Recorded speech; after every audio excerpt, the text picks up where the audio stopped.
We got the juggler. We went for the juggler. And we went for the top dog because we want every other industry, every other business to know that things have changed. We going to unionize. We're not going to quit our jobs anymore. To the first union in American history. Yeah! Wait a minute. We got to thank Amazon because they made this all possible. Today, Amazon workers at a Staten Island warehouse successfully voted to unionize. That is the first time that has ever happened at any of the company's U.S. facilities. It may be one of the biggest wins for organized labor in a generation, and it was a battle that was fought tooth and nail. It's not the only Amazon warehouse trying to unionize right now, as we've covered here on the show before. In Bessemer, Alabama, they just had a do-over election after the first was invalidated. The results are still too close to call, with over 400 contested ballots remaining.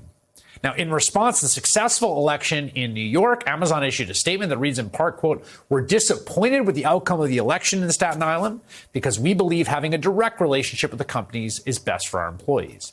They also indicated they're considering filing objection based on what they say they saw as undue influence by the National Labor Relations Board, among other options. But this comes amid an incredible shift towards labor militancy across the country. And this victory against Amazon could spell a broader shift in the long decline of organized labor here in the U.S. Derek Palmer is one of the people who played a key role in winning that vote. He's the vice president of the Amazon Labor Union in Staten Island, and he joins me now. Derek, it's great to talk to you. I know you guys are celebrating, and you're nice enough to take a little time to talk to us tonight. First, how are you feeling? Oh, I'm feeling excited. This is one of the greatest moments of my life, honestly. How did this, if people say to you, how did this happen? People have tried. Amazon fought tooth and nail. They spent $4 million, I think, in trying to make this not happen. What was the key to success here? Well, I would say our direct approach that we have with workers. We all Amazon workers organizing other Amazon workers. So we understand their struggles. We can all relate to each other. So I think that's what was that's what made it successful.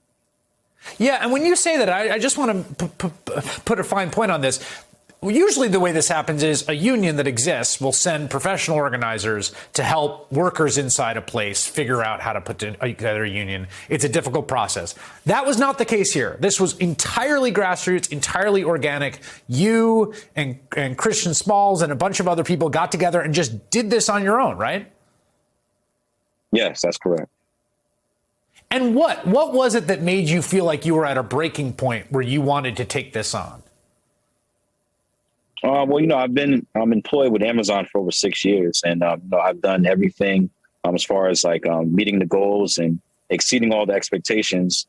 So ultimately, I wasn't able to move up within the company, and then someone who's been employed with the company about 4 months, automatically moving up.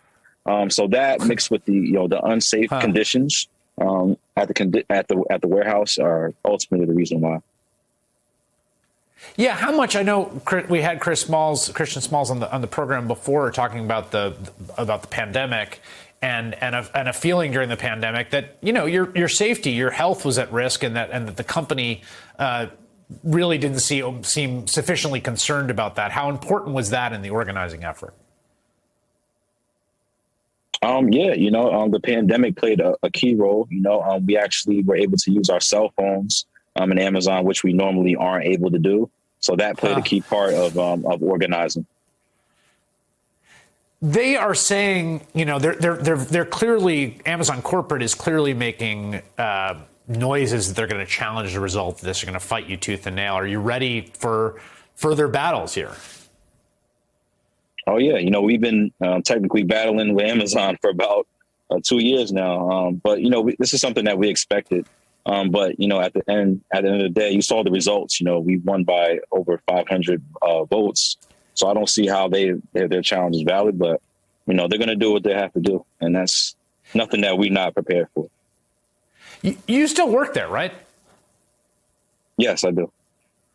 What's it like at work? I mean, how fraught, how intense has this been during this period to go in there every day? Well,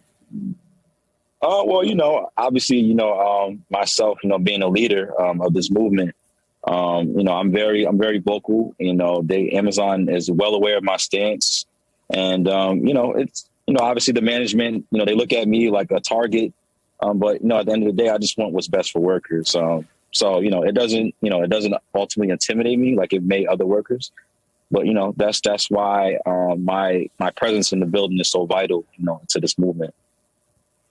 All right, Derek Palmer, one of the organizers of one of the biggest labor victories, honestly, in a generation. People are saying that who are, labor historians and folks in the labor movement and people who are labor journalists. So congratulations to you and all the folks there, Derek. Appreciate it. Thank you, Chris. Appreciate you.